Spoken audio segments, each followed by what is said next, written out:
Insurance employees union Indore का स्वर्ण जयंती सम्मेलन उत्साहपूर्ण वातावरण में संपन्न हुआ। कार्यक्रम का शुभारंभ ध्वजारोहण से हुआ। उद्घाटन सत्र में राष्ट्रीय अध्यक्ष श्री धर्मराज महापात्र ने संगठन के गौरवशाली इतिहास एवं LIC की सामाजिक भूमिका पर प्रकाश डाला। उन्होंने 100% FDI की संभावनाओं के मद्देनजर सतर्कता, संगठनात्मक एकजुटता और नई भर्ती की आवश्यकता पर जोर दिया। सम्मेलन में वरिष्ठ अधिकारियों व प्रतिनिधियों ने शुभकामनाएं दी और कार्यक्रम का सफल संचालन किया गया।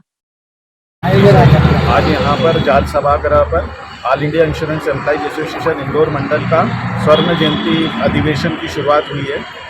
और बेसिकली ये जो अधिवेशन है, अभी जो भारत सरकार ने पार्लियामेंट के अंदर इंश्योरेंस अमेंडमेंट बिल 2025 पास किया है, जिसके अंतर्गत जो है यहाँ पर देशी विदेशी कंपनियों को जो है निजी कंपनियों का जो विदेशी निवेश की सीमा है 74% बनाकर 100% किया गया है।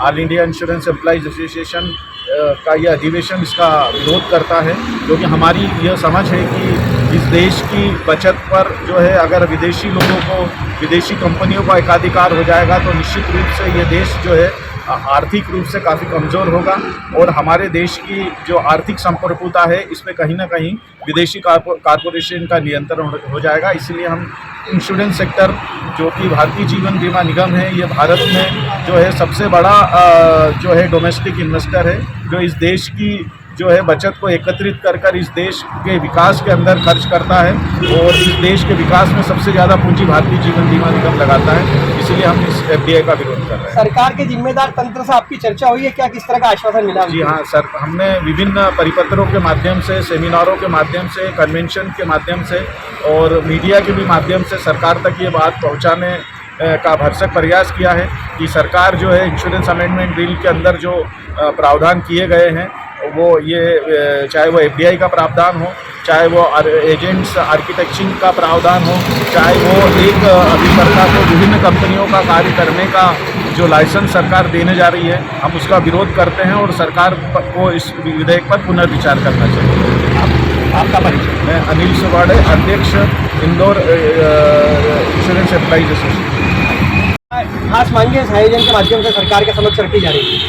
भी साथी अध्यक्ष ने बताया कि बीमा के अंदर में विदेशी निवेश का हम विरोध करते हैं। वो समय समय पर हमने सरकार को बताया है और अलग अलग माध्यम से उस बात को हमने देश की जनता के सामने भी लाया है। उसी के साथ साथ भारत की जो सरकार है, हमको ऐसा लगता है कि जो सार्वजनिक क्षेत्र है उनको बर्बाद करना चाहते हैं, चाहे वो बैंक हो, बीमा हो, BSNL हो, रेलवे हो, सब में जो निजीकृत कंपनियां हैं उनको जो है घुसपैठ उनकी चल रही है। तो इस प्रकार से हिंदुस्तान के जो नवरत्न कभी हुआ करते थे उनको खत्म करने का भारत सरकार की मंशा है।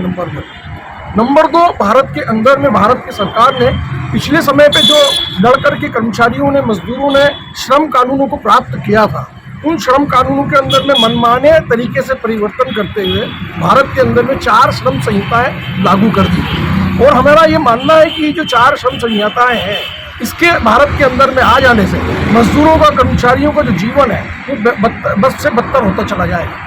क्योंकि इसके अंदर में 8 घंटे का जो काम हमने लड़कर के हासिल किया था उसको बढ़ा करके 12 घंटे, 15 घंटे काम करने का वो लोग हमको प्रेशर करेंगे।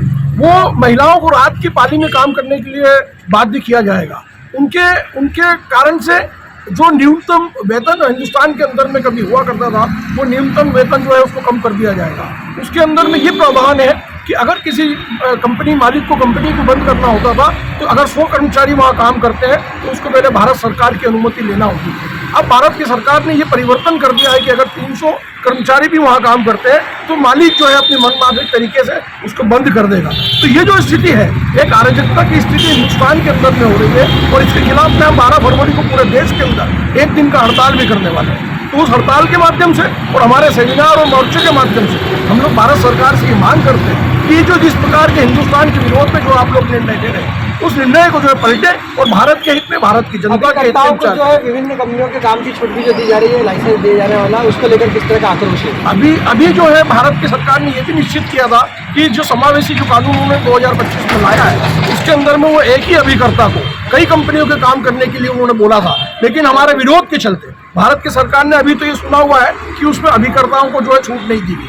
अभी एक अभिकर्ता एक ही कंपनी का काम करेगा, तो ये हमारे लिए जीत है। और भारत की सरकार को शायद सबूत दिया जाए कि वो इसी चीज को बरकरार रखे, ताकि जो है एक अभिकर्ता एक ही कंपनी का काम करेगा तो उससे गलाकाट प्रतियोगिता नहीं होगी। और गलाकाट प्रतियोगिता नहीं होगी तो हिंदुस्तान के जो आम जनता है, जिनको 1956 में जब 245 बीमा कंपनियां काम करती थी, वो बीमा की कंपनियों का पैसा नहीं देती, क्लेम का पैसा नहीं देती, तो वो क्लेम का पैसा मिलता रहे। इसलिए LIC को मजबूत करने की आवश्यकता है, जनरल इंश्योरेंस को मजबूत करने की आवश्यकता है, और यही बात हम भारत सरकार से। आपका परिचय? मैं Chandrashekhar Chauhan, Indore division general secretary.